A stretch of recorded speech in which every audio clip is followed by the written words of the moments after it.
النهارده هنعمل الشيش طاووق في الاير فراير بطريقه سهله وتتبيله مميزه جدا، احلى 100 مره من اللي بنشتريه جاهز من بره. وهقولك ازاي يطلع معاكي اخد لون شوي حلو وما ينشفش منك وفي نفس الوقت يكون مستوي كويس جدا من جوه. وكمان هجرب معاكم لاول مره الشبكه والاسياخ المعدن وهنشوف ليها لازمه ولا لا.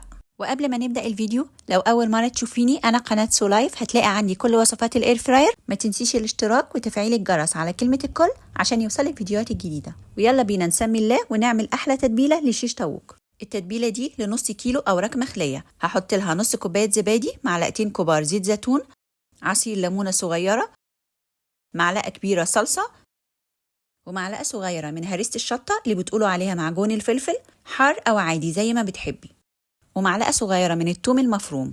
وممكن تضيفي ميه بصل، لكن انا بحب استخدم البصل البودر ده بتاع الضحى، بيكون بصل مجفف مش زي البودره اللي بنشتريها من عند العطار. والبهارات نص معلقه صغيره ملح، ربع معلقه صغيره فلفل اسود، ربع معلقه صغيره كركم، ونص معلقه صغيره بابريكا مدخنه وممكن عاديه، بس المدخنه بتدي طعم احلى في الشيش طاووق والمشويات، ونص معلقه صغيره زعتر، ونص معلقه صغيره بصل مجفف اللي قلت لكم عليه. ما عندكيش حطي بصل بودر عادي او ميه بصل. البهارات دي كده كافيه جدا. ممكن تضيفي معاهم لو عندك نص معلقه صغيره من بهارات الشيش طاووق او بهارات المشاوي، ما عندكيش مش مهم خالص. وكل المقادير هتظهر دلوقتي على الشاشه وهسيبها لكم كمان في صندوق الوصف. وهقلب التتبيله كويس واضيف عليها نص كيلو من اوراق الدجاج المخليه. وصفه الشيش طاووق الاصليه بتتعمل من اوراق الدجاج، لكن لو حابه تستخدمي الصدور مش مشكله خالص، بس عشان ما تنشفش منك زودي زيت الزيتون شويه، بدل ما هو معلقتين خليهم 4 معالق زيت زيتون عشان الصدور بتنشف بسرعه.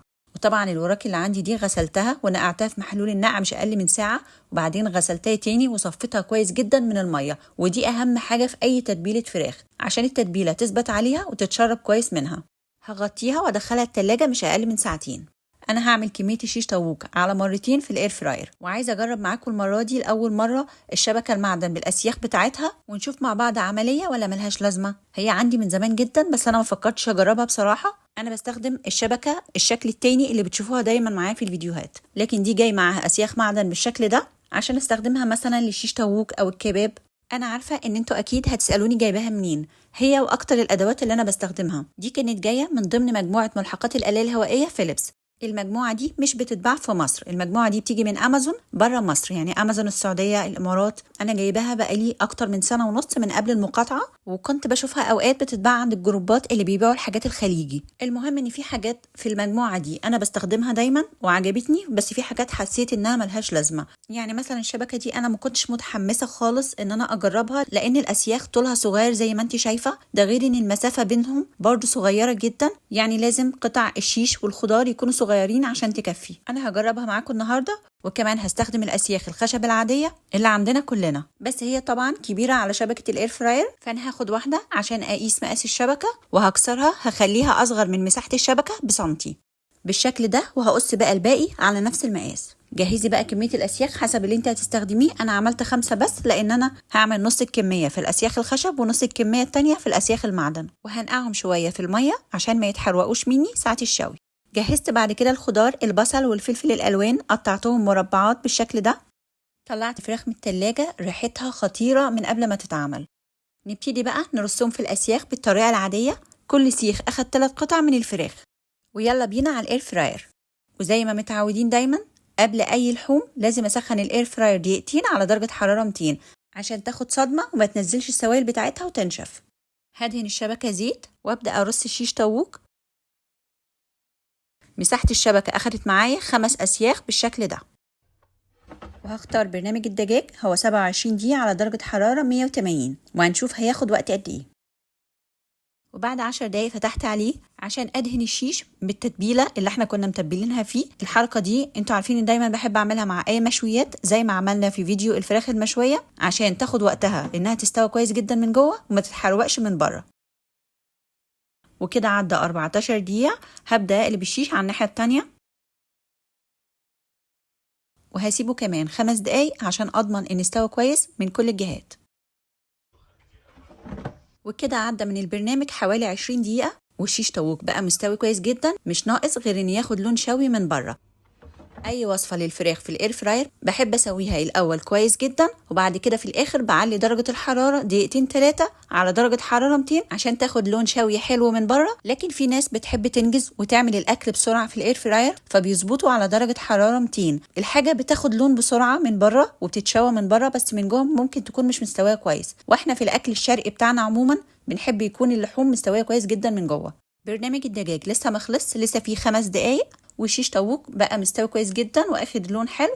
لو عايزه تديه لون اكتر من كده ممكن تزودي دقيقه او 2 كمان. هو كده حلو جدا، بس انا هسيبه كمان دقيقتين عشان تشوفوا شكله هو مشوي اكتر من كده.